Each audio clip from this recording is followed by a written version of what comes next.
দীর্ঘ ৪৭ বছর ধরে রংপুরের মিঠাপুকুর উপজেলার একটি স্থান ময়লার ভাগাড় হিসেবে পড়েছিল। দুর্গন্ধ, ময়লা, আবর্জনা আর অব্যবস্থাপনায় এলাকাবাসীর জন্য ছিল এক ভোগান্তির নাম। কিন্তু প্রশাসনের হস্তক্ষেপে সে জায়গায় ব্যবসা কেন্দ্রে রূপ নিচ্ছে। ছিন্নমূল, অসহায় ক্ষুদ্র ব্যবসায়ীদের কর্মসংস্থানের লক্ষ্যে সেখানে নির্মাণ করা হচ্ছে দোকান। স্থানীয়রা বলছেন, এই উদ্যোগে যেমন পরিবেশের উন্নয়ন হবে, তেমনি কর্মসংস্থানের সুযোগ তৈরি হবে।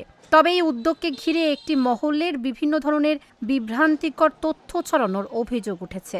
তবে যেসব ছিন্নমূল ও সুবিধাবঞ্চিত মানুষ দোকান পাবেন, তারা বলছেন এ ধরনের প্রচারণার কোনো সত্যতা নেই।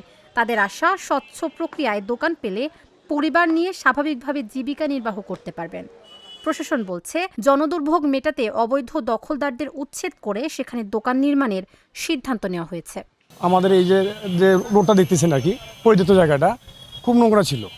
তো আমার মতো কিছু ব্যবসায়ী এটাকে আবার পরিষ্কার পরিচ্ছন্নতা করে একটু মনে বসার জন্য উপযোগী করিয়ে ব্যবসা বাণিজ্য করছিলাম। কিন্তু তাতে একদিন স্যার আমাদের সাধারণ মিটিং দিয়ে বললো যে ভাই, আপনাদের মিঠাপুকুর, এটা উপজেলাটাও আপনাদের, তো আপনারা যে উপজেলার বাইরে যে পরিত্যক্ত অবস্থায় আছেন, যে নোংরা আবর্জনা, তো এগুলো যদি আমি সরিয়ে ফেলে আপনাদেরকে একেবারে বসার একটা উপযোগী করে দিই, তাতে কেমন হয়? তো আমরা বলছি আলহামদুলিল্লাহ স্যার। এখানে মার্কেটের উদ্যোগ নিয়েছে আমাদের ইয়নো স্যার। বিশ্রী অবস্থা ছিল, স্যার উদ্যোগটা নিয়ে বলছে যে একটা জানা উপজেলার সামনে একটা আমি উদ্যোগ নিচ্ছি, সেটাতে আমরা সবাই সদয় জ্ঞাপন করছি। স্যার আমাদের কাছে ঠিক কোনো টাকা পয়সা নেয় নাই, টাকা পয়সার কথা বলেও নাই, কোনো কিছু চায়ও নাই। স্যার বলছে যখন মার্কেটের কাজ শেষ হবে সবাইকে মিলিয়ে যা হয়, যেটা না নিলে নয় বা যে খুব অল্প দামে দিবে আর কি। কারণ আমরা থাকি সরকারি জমি, আর পুকুর পাড়ে বাড়ি, আমার সরকারি জায়গা, আমাদের কোনো আবাদ সুবেদ কিছু নাই, আমাদের আর কোনো ব্যবসাও নাই। আমাদের এই ব্যবসার উপরে সব কিছু রেডি। আমাদের দিন গেলে 3 কেজি চাল লাগে বা ডাইল লাগে, আমাদের প্রতিদিন 4 থেকে 500 টাকার দরকার। তা আমরা কোথায় পাবো এই 400-500 টাকা? এখানে আমরা যারা ব্যবসা করতেছি প্রায় 26-27 জন একটা তালিকা হয়েছে। তা আমরা ব্যবসা যারা করতেছি প্রায় অধিকাংশই আর কি বাড়ি ভিটা নাই, অনেকের আবার আবাদি জমি নাই, খুব হতদরিদ্র।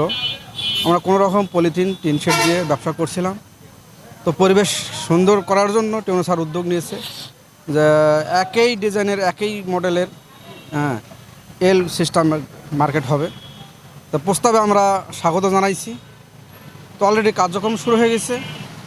এখন কথা একটা শোনা যাচ্ছে 3 লাখ, 4 লাখ, 5 লাখ টাকা নেবে, তোরা কি পারবেন? তখন আমরা লম্বা নিঃশ্বাস ছেড়ে বলি সর্বনাশ, আমরা তো অনেকেই ভূমিহীন, অনেকে আবার আবাদেই নাই, এই পান বেচিয়ে চা বেচিয়ে খাই, আবার 4-5 লাখ টাকা কোথায় থেকে দেবো?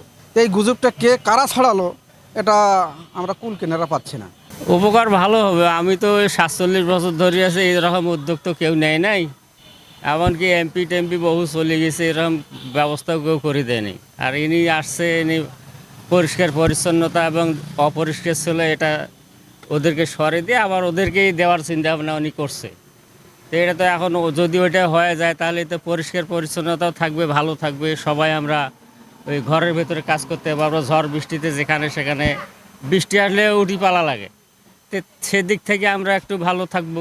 জায়গাটা এতদিন পর্যন্ত বেদখল হয়েছিল এবং মানুষ যে যার যার মতো করে ব্যবহার করত। উপজেলা পরিষদের সরকারি অফিসের পরিবেশের সাথে কোনোভাবে এটা যাচ্ছিল না। মানুষের দাবির প্রেক্ষিতেই আমরা যাতে এখানে একটা সুন্দর পরিবেশ বাস্তবায়ন করি, উপজেলা পরিষদের সার্বিক পরিবেশ আপনারা দেখতেছেন কত সুন্দর, সেটার সাথে যাতে অর্থাৎ এই ফার্স্ট ইমপ্রেশনটা মানুষের যাতে ভালো হয়, এই জন্য আমরা অবৈধ দখলদারদেরকে উচ্ছেদ করি। এবং এইখানে আমাদের উপজেলা পরিষদ মাসিক মিটিংয়ের একটা সমন্বয় সভায় উঠে যে জায়গাটা আমরা উচ্ছেদ করার পরে কি করব, সেখানে আমাদের মাননীয় সংসদ সদস্য, সমস্ত রাজনৈতিক নেতৃবৃন্দ, সমন্বয় সভার সকল সদস্য সার্বিকভাবে সবার সর্বসম্মতিক্রমে একটা সিদ্ধান্ত হয় যে এইখানে আমরা অস্থায়ী ভিত্তিতে ফুটপাত এবং ফুটপাতের পরে আরও কিছু স্পেস রেখে যাতে মানুষের চলাচলের সমস্যা না হয়, যাতে একটা অস্থায়ী মার্কেট করে দিতে পারি, কিছু মানুষের জীবিকার সংস্থান হবে এবং একই সাথে সুন্দর একটা পরিবেশ চলে আসবে। আর এর বাইরে এইখানে আর্থিক কোনো বিষয় নিয়ে এখন পর্যন্ত কারোর সাথে কোনো কথা হয়নি। আর্থিক বিষয়টা পরবর্তী মিটিংয়ে আমাদের অর্থাৎ নির্মাণ কাজ অনেকখানি এগিয়ে গেলে মিটিংয়ের সিদ্ধান্ত অনুযায়ী আমরা মানুষের সাথে কথা বলবো। এইখানে যেহেতু আমরা আসলে দখল উচ্ছেদ করেছি, আপনারা জানেন যে দখল উচ্ছেদকে মানুষ কোনো সময় ভালোভাবে নেয় না।